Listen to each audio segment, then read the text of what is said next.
sigue con nosotros. A continuación vamos a complementar el tema anterior. Hablábamos sobre honorabilidad, pues a continuación vamos a hablar sobre groserías.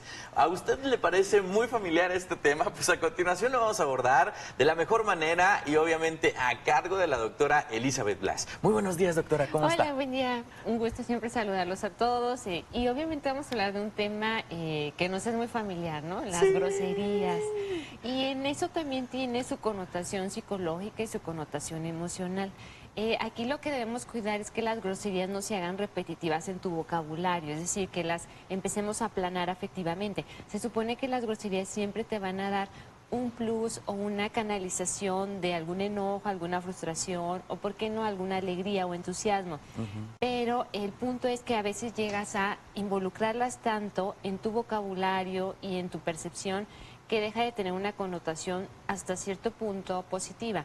La grosería es positiva cuando no la empleas de una manera cotidiana. Cuando tienes un enojo, por ejemplo, algún ejemplo cotidiano, te quemas en la estufa o se te olvida algo, ¿no? Entonces hay inmediatamente la expresión de esta grosería y te ayuda a canalizar esa emoción, ese enojo, esa frustración o esa sensación incluso de dolor o de sufrimiento. Entonces ahí te ayuda porque emocionalmente canalizas y obviamente vuelves a establecer esa capacidad de emoción que vuelva a tener cierto control y puedes continuar. Pero cuando la grosería se habitúa, la haces de una manera habitual, es cuando deja de perder ese nivel de canalización. ¿Pierde el efecto? Claro, pierde el efecto. La magia. Sí, obviamente la grosería se trata de que no lo debamos decir, pero hay groserías aceptables. Si te fijas socialmente, hay groserías que se han empezado a ser aceptables hasta cierto punto. Que ya ¿no? está en radio, las escuchamos, ¿no? Que Sí. alguno de los locutores, ¡ay! Pues qué padre. Y se pusieron de moda, ¿no? Ajá. Con Adal Ramones, por ejemplo, el Ingesu, ¿no? O sea, Ajá. cuestiones que ellos como iban usando y hasta cierto punto eran permitidas. Y obviamente son permitidas. Las que no son permitidas son aquellas que obviamente ellas son hirientes, que tienen una capacidad de herir a la otra persona o de ofender a la otra persona. Y es ahí cuando ya la grosería no es permitida y entra también la parte moral. Hablamos de los prejuicios morales, de todas estas cuestiones que también entran y que son muy estigmatizadas por la sociedad. Entonces la grosería no es tan mala como pensamos. Es mala cuando hacemos el mal uso de ella y la habituamos todos los días en nuestra vida. De hecho, si te fijas, los más jóvenes empiezan a tener mucho vocabulario, incluyendo groserías. Estamos hablando de jovencitos de secundaria, jóvenes de prepa, y algunos universitarios, pero el punto es que lo utilizan ya como un adjetivo, como un sustantivo cotidiano. Y ahí es cuando ya hay cierto peligro porque ya no están canalizando sus emociones, lo están usando tan diario que lo que se hace es ya habituarse y empezar a contener también la cuestión emocional. Entonces la grosería también tiene su función saludable, aunque no lo creamos. Eso era lo que le quería comentar, doctora. Algún día llegué a escuchar un estudio que se llegó a realizar que dice, bueno, esto previene enfermedades si llegas a gritar groserías, como lo comentaba ahorita, de que te llegas a quemar, te pasó algo, te pegaste en el dedo gordo del pie chiquito con el buró, cositas así. ¿Sí es cierto que ayuda tal vez en nuestra salud? Claro, eso es totalmente verídico, es verdadero, hay investigaciones inclusive de la sociedad americana de psicología, inclusive también la mexicana, donde vemos que ese efecto es catalizador, que una grosería es catalizador de tus emociones. Pero estamos viendo también que en el día, generalmente el mexicano utiliza la grosería en un 1% de su vocabulario. Un 1% de su vocabulario vienen a ser 80 a 100 palabras que las utilizamos diariamente o cotidianamente. Entonces, esa es una parte de catalizador. Pero no deja de ser, obviamente, molesto también cuando tú te excedes de groserías, ¿verdad? Inclusive es molesto para la persona que lo escucha. Inclusive a veces no son creíbles. Hay personas que las expresan, pero no las expresan y no se las crees, ¿no? Inclusive se oyen feo en ellas, porque no está enlazado con la emoción. Entonces se dice nada más de una manera robotizada y a veces se dice por imitación o por tratar de entrar a un grupo social. Encajar. Entonces, cuando ya se hace muy cotidiano, ¿pierde el efecto de salud también? Así es, pierde el efecto de salud, se habitúa, nosotros lo llamamos un aplanamiento emocional, entonces ya no es creíble la grosería, ¿no?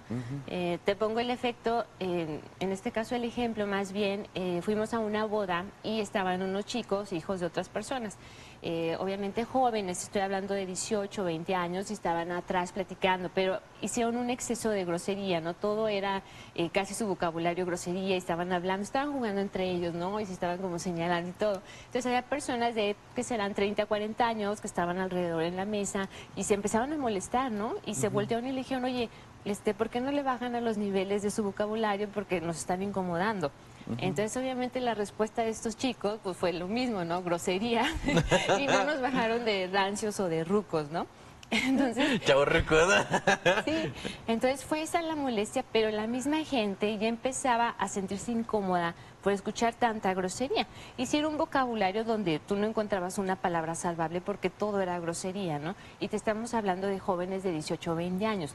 No porque se escandalice, pero a nivel orgánico y también a nivel neurológico es molesto cuando una persona, lo que conocemos como los léperos, ¿no? Que exceden en grosería y que te están hablando en grosería, el cerebro empieza a rechazar, inclusive te apartas de la persona y ya hay algo que no te cae bien de ella, pero porque es un exceso de grosería y entra un aplanamiento emocional. Entonces, también hay que tener ese cuidado y también observarlo con nuestros hijos, obviamente con nuestros congéneres, para que sepamos también hasta dónde podemos llegar y hasta dónde podemos también utilizarlas.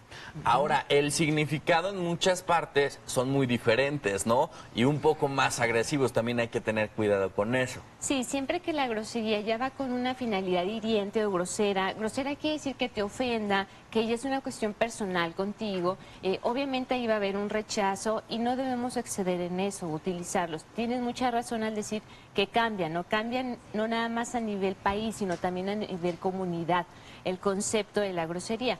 Pero siempre y cuando la grosería vaya enfocada en esa canalización emocional y sea un catalizador, ojo con eso, tiene que ser un catalizador, es decir, tú la dices, a lo mejor, por ejemplo, ahora que ganó el Santos, ¿no? Ganó el Santos en el fútbol. Utilizas el claxon, ¿no? La grosería es como el claxon, ¿no? Cuando tú utilizas el claxon, pues para festejar, ¿no? O sea, ya estás festejando. Y a lo mejor agregas una grosería, es un catalizador de una emoción. Pero cuando tú ya en el claxon se te atraviesa alguien y tú haces ¡bam!, ¿no? Ya obviamente y agregas la grosería, ya estás ofendiendo a la otra persona, pero sigue siendo un catalizador, porque en ese momento hace que liberes esa emoción. Hasta ahí vamos bien. Cuando ya no vamos bien es cuando lo utilizas en exceso y a lo mejor pasa a la persona que a lo mejor se te atravesó en la calle y sigues todavía en esta parte de grosería, ¿no? Ahí ya empezamos a hablar de ciertas alteraciones de personalidad y que hay que tener mucho cuidado. ¿Altera o resta personalidad a personas que dicen groserías, por ejemplo, en público, en reuniones, con su familia? Sí, fíjate que sí altera mucho la imagen pública. Todos tenemos una imagen, es decir, proyectamos y damos una percepción a las personas. Las groserías, la sugerencia es, si las vas a utilizar, utilízalas como catalizador, pero sí las puedes utilizar a nivel social o público, pero siempre y cuando sea catalizador. Cuando yo digo catalizador quiere decir que voy a sacar una, dos o tres, ¿sí? Pero las demás las puedo utilizar si en un entorno donde yo tenga más confianza, sí las puedo usar, pero eso puede provocarme una habituación de mis emociones y puede empezar a hacerme con ciertos rasgos que van a provocar una contención emocional, pero van a perder los límites. Y ya hablamos de que cuando se pierden límites, transgredimos el espacio de la otra persona y el respeto. Entonces hay que tener poco a poco ese cuidado y prever también. Al rato nos traiciona el subconsciente, ¿no? Cuando ya lo hacemos muy arraigado a nuestra personalidad y que llegas a una reunión y quieres portarte de etiqueta, pues ya es sumamente difícil, ¿no? Sí, aunque también fíjate que incluso en niveles, digamos, altos de sociedad, tú puedes expresar una grosería, pero siempre y cuando vaya con tu imagen y esté conectada a la emoción. Lo que te decía, si hay una persona que expresa ahorita una grosería, por ejemplo, a lo mejor yo que dijera ahorita una grosería, pues a lo mejor no me la crees, ¿no? Porque no está conectada con ninguna emoción y a lo mejor la estoy diciendo tan robotizada que pues hasta se ve mal. Pero si en una grosería tú la sacas y está conectada con tu emoción, sea el nivel que sea económicamente o de estatus social, te la van a creer porque está conectada emocionalmente y no es mal vista. Al contrario, te puede aceptar y puede ser bueno para tu imagen pública. Lo que sí debemos cuidar es eso, la percepción de los demás, la imagen que tú quieres proyectar. La grosería no se ve mal, inclusive una persona muy fina que pueda tener ese catalizador en ese momento, inclusive hasta te puede llegar a impactar, porque no la habías escuchado hablar así y de cierta manera puede provocar un impacto tan fuerte que inclusive puede ser cierto líder, ¿no? Un líder social. muchos líderes sociales en algún momento pueden sacar una grosería bien conectada y obviamente provoca un impacto social y mucho seguimiento. Entonces, si tú la sabes utilizar, te puede provocar una adecuación y una aceptación buena en tu imagen pública. Órale, entonces no son tan malas en algunas ocasiones, No, ¿verdad? son buenas, siempre y cuando sean catalizador. Ah, ok. Doctora, ¿dónde la encontramos y dónde buscamos su asesoramiento? Sí, en el Hospital Rebre, segundo piso, las vías o redes sociales de Facebook, Twitter, obviamente la aplicación virtual que tenemos, Te Escucho Ahora, y obviamente pues nos estamos viendo, no nos despedimos. Perfecto, muchísimas gracias. Excelente semana, doctora. Igualmente para ustedes. Bye. Nosotros vamos a ir a la pausa, pero regresando tenemos música, así que no se despegue. Hoy en Durango lo invita, no se vaya.